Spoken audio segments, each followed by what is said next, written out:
IVF చికిత్సలో 25% భారీ discount, free doctor consultation, free ultrasound scan, logo launch, Andro max advanced male infertility centre ను కూడా ప్రారంభించారు. ఇప్పుడు పార్లమెంట్ స్పీకర్ ఎన్నికల్లో బీజేపీ వైసీపీ మద్దతు ఎందుకు కోరింది, అదేవిధంగా వైసీపీ ఎందుకు బీజేపీకి సపోర్ట్ చేస్తున్నట్టు? నాకైతే బీజేపీ కోరినది అనేది ఎక్కడా నేను వార్తల్లో చూడలేదు. ఆ విషయం అయితే వినలేదు కూడా నేను. ఎందుకు బీజేపీ మాకు సపోర్ట్ చేయండి, మద్దతు ఇవ్వండి అని కోరినట్లేదు. కాకపోతే వైసీపీ వాళ్ళు మాత్రం మొన్న స్పీకర్ ఎలక్షన్లో మద్దతు పలికినారు. అంటే వాళ్ళు ఇస్తాన్న వాళ్ళని ఎవరు వద్దన్నారు కదా.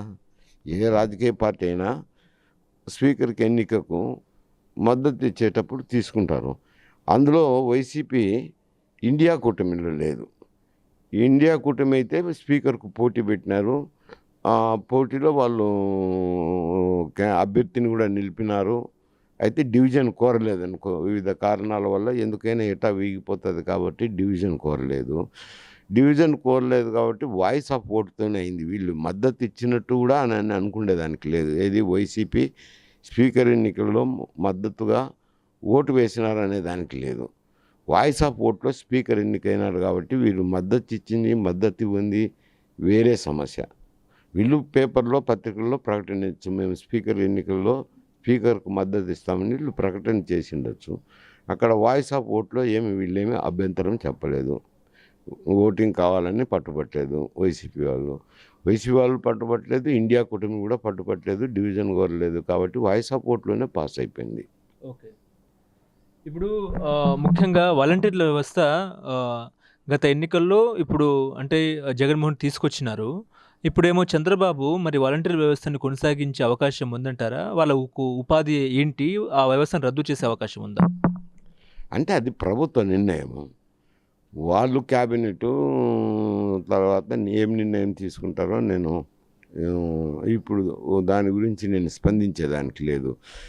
ఒకవేళ కంటిన్యూ చేయొచ్చు, కంటిన్యూ చేయకపోవచ్చు, వాళ్ళని ఏదైనా ఇతర శాఖలకు బదిలీ చేయొచ్చు, రకరకాలు ఉన్నాయి. లేదా వ్యవస్థ ఉన్నిలే ఒక వ్యవస్థను ఎందుకు తీసేయచ్చని వ్యవస్థ కంటిన్యూ చేయొచ్చు. అది వారు ప్రభుత్వం తీసుకోవాల్సిన నిర్ణయం. దాని మీద ఏమి కామెంట్స్ కూడా ఏం చేయలేదు ఇంతవరకు. అయితే ముఖ్యమంత్రి వద్ద నుంచి కానీ, క్యాబినెట్ మంత్రుల వద్ద నుంచి కానీ, ఇంక ఎవరి నుంచి కూడా కామెంట్ ఏం రాలేదు. తీసేస్తామని కానీ, ఉంచుతామని కానీ ఎటువంటి రాలేదు. కాకపోతే ప్రస్తుతానికి పెన్షను సెక్రటరేట్ సిబ్బందుల ద్వారా పంచిపిస్తామన్నారు. మరి ఏ నిర్ణయం తీసుకుంటారో వాళ్ళ నిర్ణయాన్ని బట్టి ఉంటుంది. ఇది ప్రభుత్వం తీసుకోవాల్సిన నిర్ణయం కాబట్టి ముందే ఊహించలేం కదా. ఇప్పుడు ఈ ఎన్నికల్లో జగన్మోహన్ రెడ్డి ఐపాక్ వల్లనే ఓడిపోయినాడా? ఐపాక్ సంస్థ జగన్మోహన్ రెడ్డికి లెక్కకు మించి అంకెలు చెప్పినాయా? 175 అంటే 175 చెప్పినాయా? ఆ లెక్కలు నమ్మి జగన్మోహన్ రెడ్డి పొరపాటు పట్టారా? ఎట్లా చూస్తారు సార్? ఐపాక్ సంస్థ అనేది సర్వే చేసే సంస్థ, కానీ ఆ ఐపాక్ వల్లనే ఓడిపోతారు అని అంటే నేను నమ్మను. ఎందుకంటే ఐపాక్ ప్రజల్లో ఏమనుకుంటున్నారు, ఏం అభిప్రాయాలు ఉన్నాయి, ఇది చేస్తే బాగుంటుంది, అది చేస్తే బాగుంటుంది అని సలహాలు చెప్తారు అంతే. వాళ్ళ ప్రజాభిప్రాయ సేకరణ తీసుకున్న తర్వాత ప్రజల్లో ఉండే అభిప్రాయాలను బట్టి ఈ నిర్ణయాలు తీసుకుంటే బాగుంటాయి అనే సలహాలు చెప్తారు. కానీ వాళ్ళ వల్ల ఓడిపోయినారు, వాళ్ళ వల్ల గెలుస్తారు అనే దానికి అవకాశమే లేదు. సర్వే సంస్థలు ఎప్పుడు ఒకరిని గెలిపించలేవు, ఒకరిని ఓడించలేవు. వాళ్ళు సలహాలు చెప్తారు, వాళ్ళ సలహాలను తీసుకోవచ్చు, ప్రభుత్వం తీసుకోకపోవచ్చు. ఆ పార్టీ అధ్యక్షులుగా వాళ్ళ నిర్ణయాలు బట్టి ఉంటాయి. అవి ఏదైతే నిన్న ప్రజా తీర్పు వచ్చిందో ఆ తీర్పు ఐపాక్ చేసిన దానివల్ల వచ్చిన తీర్పు కాదు.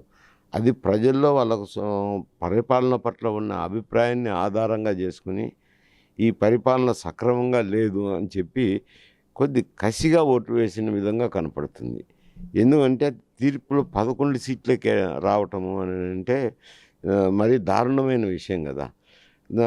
అది ప్రజల తీర్పు. కానీ ఈ ఐపాక్ తప్పు పట్టించిందో ఉప్పు పట్టించిందో అనే దానికి లేదు. వాళ్ళు మామూలుగా జనరల్గా సంఖ్య చెప్పరు అనుకుంటాను. ఈ విభాగంలో కొన్ని ఇబ్బందులు ఉన్నాయి, ఇది రెక్టిఫై చేసుకుంటే బాగుంటుంది, ఈ అభ్యర్థి మీద మంచి పేరు లేదు, ఈయన్ని మార్చుకుంటే బాగుంటుంది, ఇటువంటి ఏమైనా ఈ సమస్యలు తీసుకుంటే నిర్ణయం తీసుకుంటే బాగుంటుందని అటువంటివి చెప్తారు, అంతేగాని అంకె సంఖ్య ఏం చెప్పిండరు.